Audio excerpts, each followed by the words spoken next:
Welcome to the podcast. Today we are talking about Christmas traditions because, well, Christmas is coming up and we have traditions. I hear that is a thing. Do we have Erik in frame again? Is he back? Yes, Erik is. Or is that just a figment frame. of my imagination? I came in, I sat down, I'm here, I'm back.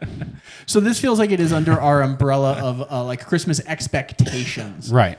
Because traditions, I imagine, would be, I don't know, I guess maybe one of my favorite words is expectations. They're important to me.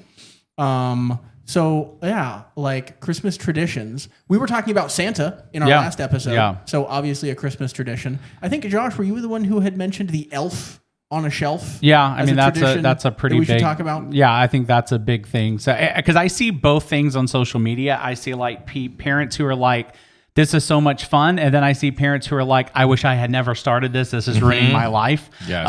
Okay, I want to know about flesh out the "it's ruining my life" perspective. Because Can you first explain? Because I've never grown up with Elf on a Shelf. Okay, so Me, in case I I you've don't never even heard know of what it, that is. Yeah. So basically, the whole concept is there's this little elf, and he it's a comes. particular product that you Right. buy that like Yeah, they I've all seen look a couple like of this. people. They're Yeah. like, "Oh, Elf on a Shelf." I'm like, "No, he's in a box." Yeah, and so he's hanging out. He's hanging out at your house, and basically, This is the mythos, he like gets the into Tooth Fairy. shenanigans at night, and then he's in different places. And so when the kids wake up in the morning, and this is one of those things that I think started out simple, like, "Oh, where's the elf? Oh, he's hiding over here. He's hanging out here." Now it's turned And then into TikTok like got a hold of it. Right. So now it's turned into like, oh, the kids wake up and all the food in the kitchen is strung everywhere and the elf has been, moving it or different shenanigans.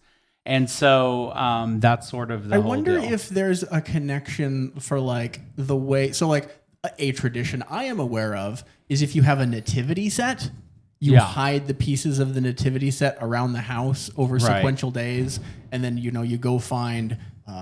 Mary, and you go find Joseph, and you go find the shepherds. It seems like a similar type idea of, hiding things around the house for your children to find that are thematic for the holiday. Right. And like I just looked up a few rules here. So don't touch There's this. rules. You can't touch the elf. So so if you touch it, it loses its magic and it will not be able to return to the North Pole to tell Santa what's been happening. Because I guess that's also part of the lure here. The elf is keeping an eye on the house. The elf doesn't move or speak while children are awake. If you told a child that if you touch the elf, it does not report back to Santa, Erik, as a child, what would you have done?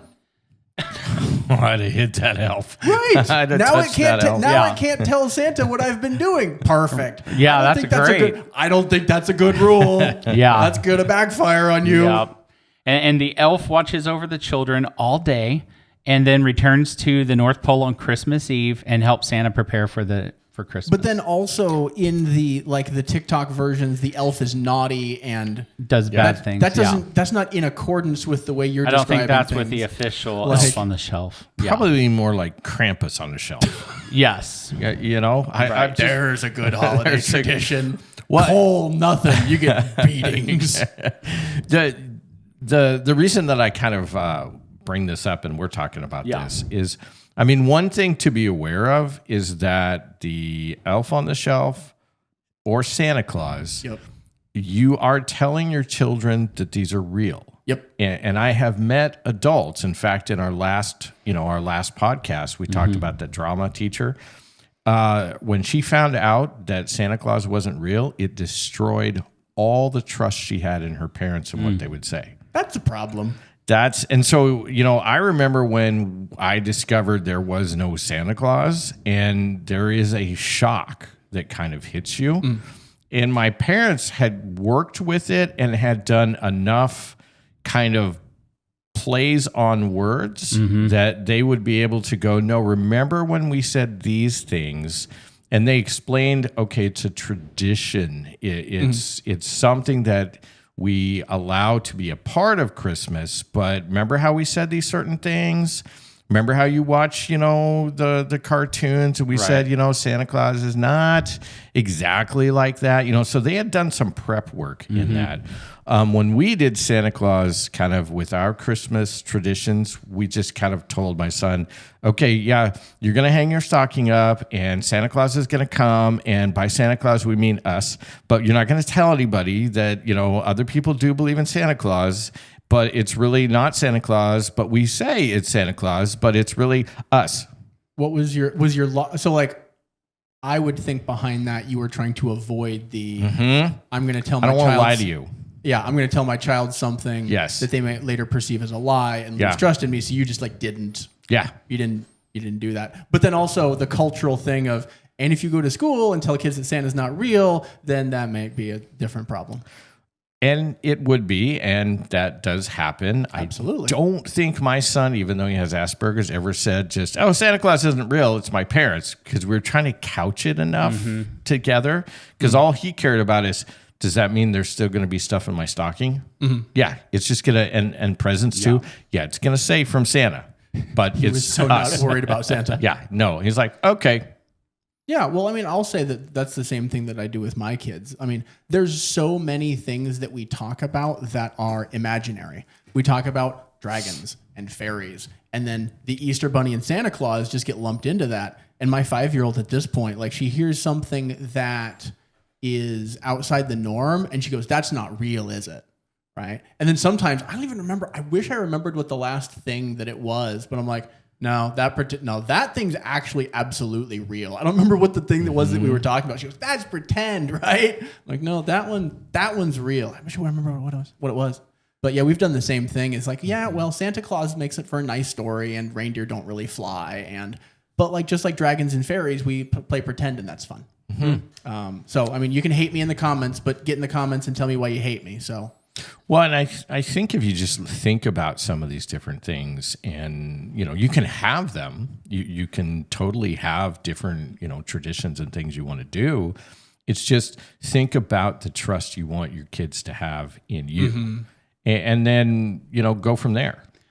Right, and I feel like this is where some of it also comes down to there's probably a middle ground where you can have fun with it, like you were talking about, an imaginary pretend thing like we do all the time.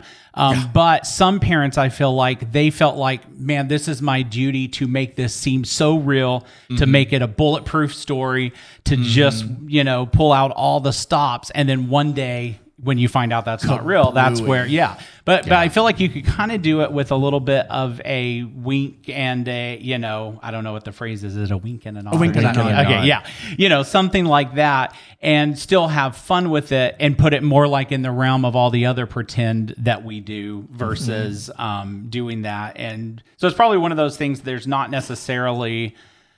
Everyone's going to have a different way they want to do it. Well, I mean, my kids will like go through the cycle of playing the pretend game, and it's literally from the Bluey TV show, Veranda Santa. And it's very simply this short little cycle that they go through of, okay, you go to sleep, and I'll pretend to be Santa, and I'm going to sneak in, and I'm going to put presents under your pillow, and then Christmas morning, and then the person who's sleeping looks under their pillow, and they go, yay! And then they cycle through. No, I'll be Veranda Santa. And because I think in the Bluey show, it was like, how does Santa show up if we don't have a chimney? Well, maybe he comes in on the veranda. Yeah. And in my house, we don't have a chimney either. So that was something I always wondered when I was a kid, because we didn't have a chimney. So I think in the Tim Allen movie, he came in through the stove vent hood. Okay, there you go. And he was magic, so he just went. It just worked. I think in the actuality of Kris Kringle, he walked in the front door. I think there's a part of the legend is like through the window. Or through the window, yes. Yeah, real practical things instead of going down through a chimney, which might get you burnt. Well, and just putting it back in the realm of real life. Stuck. I saw, I don't know if this was some kind of spoof, but it was like the Chris Hansen To Catch a Predator thing, except it was when Santa Claus walked in. He's like, who are you and what are you doing here and what have you brought? And it is kind of weird when you think about the concept of somebody breaking into your house at night. I mean, even though they're bringing things, it's like it goes against everything else that you do to create security and then say, well, but actually someone could come through the chimney and get you. I mean, I don't know. Maybe I'm going crazy there, but Chris Hansen's To Catch a Santa. I don't want somebody breaking in through the chimney at night. There have been burglars who have gone through the chimney. Some have got stuck. Some have not. Depends. Some got stuck. Some made it and walked out the front door. I don't think they went back up the chimney. Right. With their loot. Yeah. So I will say that, like, in my family, we had some traditions that had nothing to do with Santa that I thought were really cool. Yeah. And so, for example, every Christmas Eve, we would have this really nice candlelight dinner. Like the only time we ever lit candles it was sometimes the only time we ever hardly sat at the actual table. And I remember one year I got in trouble because I was always fascinated by fire, so I was always messing with it, playing with it. And one year I blew out the candles, and it was on our nice new table, and I blew the wax all over the table. And so my mom spent the next hour very unhappy trying, So that probably wasn't a good piece of it. But what we would do is we would get to open one present on Christmas Eve. And so that was like a really cool thing, was like, hey, I've been waiting all this time, and I'm going to now get to open one thing on Christmas Eve. And that was just fun. So yeah, other Christmas traditions that I'm thinking of is, well, actually one of the ones that I wrote down here as a thing to talk about is caroling. Oh, how often does that even happen anymore, right? I feel like that's kind of like gone, gone the way of the dodo since the pandemic. But and I'm not sure that it wasn't, kind of going that way before the pandemic. Sure. But I know, I grew up in LeGrand and small town, and caroling was a huge part of the Christmas traditions, And maybe one could broaden caroling out to Christmas music, right? Because caroling is obviously part of singing, but then how do you incorporate Christmas music in potentially other ways, additionally? Yeah, if caroling's not your thing. Yeah, no. If caroling's not your thing, I would separate them completely because, Christmas music is something that our culture seems to only like to play during the holidays. 100%. Right. See, very definitive, which I love Christmas music, and people frown on me when I play it in June. You're in February. Yeah. Or February or so forth. But, like at the clinic over there, as soon as Thanksgiving is done, that's all you're going to hear. Christmas music. And I'm going to fight it for tooth and nail because it's only time I get to play it, you know? And so I remember what I was thinking of is kind of I will say off-season kind of Christmas tradition that one of my friends has. One of my friends lives in Alaska. And if you know anything about Alaska, it gets dark up there in the winter. So this was a family who they put up their tree on October 31st, right? Okay. Which, if you're keeping track of the calendar, that's way before Christmas. Yeah. And so I said, whoa, that's like way early for Christmas. And she said, well, a couple of things. One, we don't celebrate Halloween, so it gives the kids something to do. Yeah. And he goes, and then it gets dark up here, so it feels like it brings some festivity to the Alaskan darkness. So I will offer that as because I am very much a person of wait your turn, fat boy. Santa's not it's turkey time now. Day after Thanksgiving, that's very much where I'm at. Yeah. But I will also acknowledge that there are other people. The amount of Christmas decorations up in my neighborhood is unreal. See, I'd be right on track with your friend. Let's get that up. Let's get that going. On Halloween. That would be great. Or the day after Halloween. We're done trick-or-treating, put up the tree. Yeah, it's interesting. You bring the trick-or-treaters in. They could all, put up a thing and get an extra piece of candy. There's some fun ways you could do with that. Yeah. Well, I said to my wife, I think it was the night before last, I just said, what if we put our Christmas tree up early? And she said, as if she said, well, where would we put it? And I said, the same place we're going to put it in December. Yeah, we just do it. We just do it a month early. So I don't know that I have her fully on board. I get the impression that she was not on board. Right. There's a calendar time frame. Where do we put it? Yeah, same place we will in December. I was wrapping Christmas gifts over the weekend because we buy them early. Nice. And so they've been storing in the living room. And I'm like, let's clean that area up over there because that's where the tree's going to go. And I'll just, we'll wrap them. That you'll be putting up this weekend? Well, no, it probably won't be this weekend, but we'll wrap them as they come in and we'll just put them where the tree's going to go, Nice. So we could, put the tree up. Yeah. My wife got lights. She had blue and yellow is what the lights are going to be this year. I want to see those together because I can't conceptualize that. And it's a white fake tree. Oh, okay. So white. it's a pure white fake tree with blue and yellow. Yeah. I'd have to see that in person because I'll get your picture. I can envision it kind of, but it's also not quite. Yeah, and should be for, kind of and fun. for our audience, we're recording this in November, so this will get released in December. Right. But that's why we're talking about Thanksgiving. It's interesting though, because we go back to caroling, because I remember like when I was a kid, you probably did half a dozen caroling times. You know, so you had groups of people. You would meet at a starting house. You would go out. It was snowy. There's probably 1.5 feet, 2 feet of snow.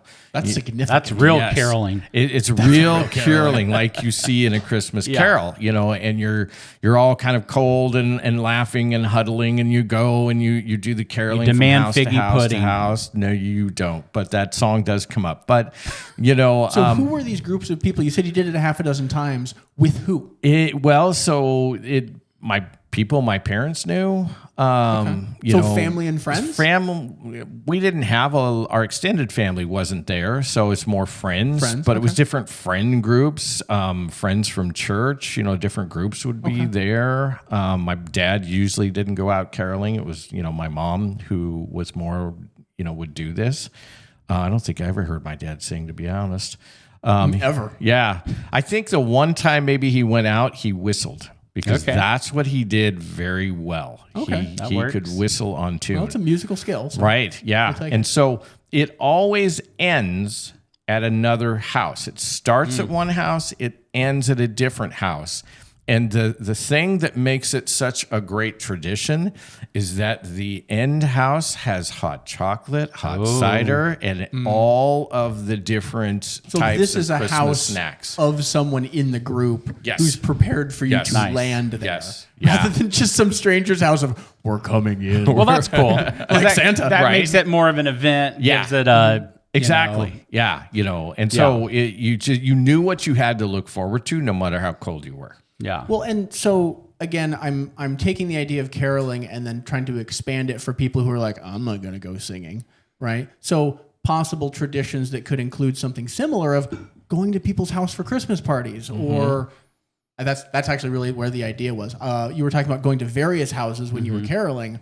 I know that there's various people I've known that have done things like progressive dinners, where you do like one course at a different house, which isn't inherently and only Christmas themed, but just to expand people's ability to brainstorm about traditions they could have. Right. Because I think traditions are good. Right. I think that's maybe that's the key. I think that's a principle that we want to like say, endorse, promote. Yeah. Because if you have things around Christmas that you're looking forward to, it makes the holiday more fun. Right. And there's always lots of community things during this time. So from school Christmas concerts to a lot of churches do things. And so I've always just enjoyed finding something that I want to see and coordinating, hey, let's all go see this, you know, thing or this whatever. And then especially if your kids get involved in some of those things, then basically that, you know, self-generates some activity there going to those things. And I've taken groups of students before to like a nursing home, like any nursing facility for the most part would more than welcome you, even if you don't, you know, come in with your singing credentials and your, you know, even whatever. If you don't sing well. Right. Yeah. They'll be more than happy to have you. So that could even be a fun thing, just taking part in something like that every year. I know that the local college around here offers a Christmas concert. So their music department puts on, you know, they have instruments and a choir. Like to kind of riff off of caroling. Right. If you like Christmas music sung by people, but you're not the singing type, you'll go to a Christmas concert. And then of course there's various kinds. That's just one that I can think of. I got, various kinds. I was invited to go one time to the look on your face, man, is just like to a Christmas concert. It was going to be fun. It was going to be enjoyable. It's Handel's Messiah. Oh, okay. If you've never... And meaning the whole thing. The whole thing. But because I think the Messiah is like one part of a larger... Yes. I don't know what the correct musical word is. I don't either. All I know is they wanted to know, was I a tenor or a bass when I got there? And I'm like... So you're showing up to... Yeah. So you're showing up to a Christmas concert and then they ask you to sing. Well, the audience sings. the audience is put in different, tenor, bass, or what? So it wasn't the just other so one? like there were soprano. there were performers on stage. Yes, and they were the asking audience is a part of it. Yeah. I'm suspecting you would have liked to have known that. Way ahead of time, right? So I could say no, and then not gone. Yeah, Yes. absolutely. Yeah, Are they're you a like, tenor or bass? yeah, they're That's like, what are wonderful. you? I'm like, I'm with you. They're like, no, it doesn't work like that. I'm like, I don't know how it works. Right. And so they did. They kept it with me, and it, but they put me on the line.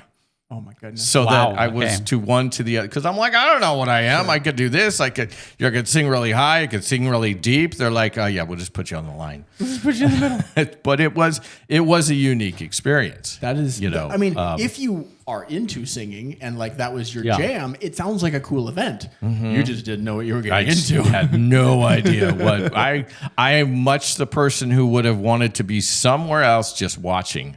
Yeah, And you want to have watched, not participated. Yeah. But and so there were, because you're going with people who are going, okay, you came with us as a group. Now you go over there. No, you go over there. What? No, we're over here. We're all this. Right, we came. I don't want to go stand with them. I don't know them. Why? Yeah, exactly. But I'm going to wrap this back around to, like you had mentioned. You're closing the weave. Closing the weave. the weave. There we go. Yeah, that was a pre-show joke there. And so in our house, what we would do is you would get to open a gift, maybe Christmas week, but it was a little earlier in the Christmas, and, Right. in that time, so 22nd or 21st or somewhere in there. And we would open gifts Christmas Eve, and then you would get the Santa Claus things on Christmas morning. And so and we had this contest that was going on. So what you would do is you would get a gift, and then you could shake it, you could rattle it, you could feel it, you could do whatever you needed to do, and you got one guess at what was in the gift. And so we had, my dad was great at this. He could look at it, he could, do all those things, and he could say, this is what there is. And so it's like, doggone it. So I'm putting change in it, I'm putting marbles in it, I'm everything putting you your dad think in of. presents Yeah. to really try to throw it off. And, this particular Christmas, I was like, on one side, I'm getting really good at that. And on the other side, I have a secret weapon. It's a razor blade. Oh. Yeah, you see where this is going? Now enlighten the audience in case they haven't followed you. So when the gifts started getting wrapped and I had alone time at home, I was taking my gifts and I was just using the razor blade and I was opening the gift. Just a little bit. And then I was seeing what the gift was, like at the beginning of December and such. And then I would rewrap it very, very well. Which was surprising because I don't wrap well at all, but it was already pre-wrapped. Well, if all I you were just had doing was to- like lifting Yep. a flap and putting it back. Yeah, well, it was a little more to that, because you get a fishing tackle box, you got to see what's inside. What's the tackle inside? Oh my God. Yeah, it was fun, it was great. But then when we got to Christmas, I didn't really care about opening presents. That was the first thing they picked up on. Because I was like the one who's always like, let's go open presents. Your let's open approach presents. was like, Yeah. I don't Yeah, know. I was like, we can wait, because I wasn't too disappointed. I knew I wasn't getting exactly what I had hoped for, but there were some good things. Anticipation. Yeah, man, we could do this on New Year's. Not a big deal. And your parents went, wait, Yeah, are you they're sick? like, what's going on here? So then, we got into it and we were doing this, and I was stumping my dad with the things I had done. So because you put like jingle bells in the box or whatever. I did some great stuff. So I'm winning on that side. But then when someone else because once you get into that unwrap, you only have so many of your own, okay, to unwrap, but you're still curious. Oh, so you start getting into your brothers? And your mother's and your dad's and all of it. And then I just, without even touching the box, You went, made a bold, arrogant statement. Right. Guess. it's a dozen deep sea fishing lures. Wow. In a tackle box that's pink. Yeah, that one kind of bit me. My dad's like, all right, no, what happened? Right, There's wait a no second. way you could know this. Yeah, right. And so that. Just by osmosis. Right. Yeah. So they had to fess up to it. And, just as a consequence, they sent all my external family gifts back to the family to return. Oh my gosh. But I got to keep the clothes. Wow. Meaning the underwear and socks. Correct.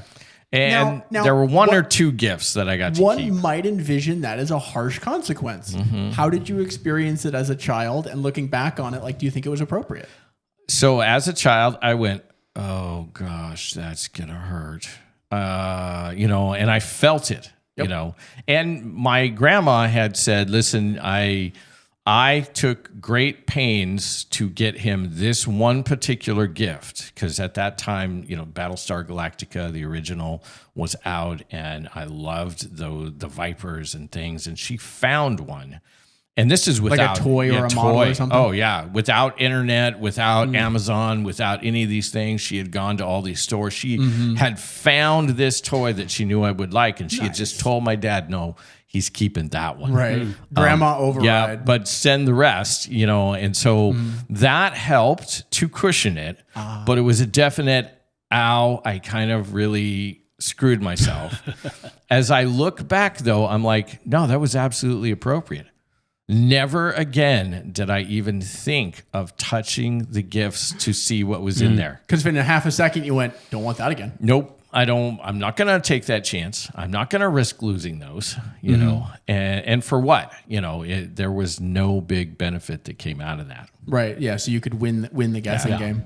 Yeah. Well, and my dad was impressed. He was like, you really did some things that stumped me, which is not easy to do to a genius. Oh, when you were like stumping him. Yeah. Putting jingle bells in the box or whatever. Yeah. Threw him off totally. Absolutely. Wow. So don't start a tradition of sneaking into all of the presents. Yeah, Santa Claus. What they sneaking are. into all the houses. Yeah. Well, and they would tell us, look, we're going to hide presents. Only go and find the ones you don't want to keep. Oh, wow. That's like the coldest delivery. Yeah, right? Only find the ones you don't want to keep. And so you had to get really crafty to where you would kind of follow mom in, and she would be like looking, to put something in or get something at. You take a little peek, but you didn't actually go and find it. So that was kind of a loophole. You were a clever child. I tried to be. Just like Calvin. Yeah, I needed that Hobbes. What, to tamp down he was a little bit of a conscience sometimes. Without the conscience. Oh, I see. Yeah, that would have been no fun. Jiminy Cricket, just the tiger? Kind of, yeah. Yeah. Well, so like I said, don't start a Christmas tradition of sneaking into the presents, but I think there's lots of fun things that you can do, lots of fun things to do with your family. We'd love to hear things that you do as traditions or suggestions or things that you have. So please leave those in the comments, and we will see you on the next episode.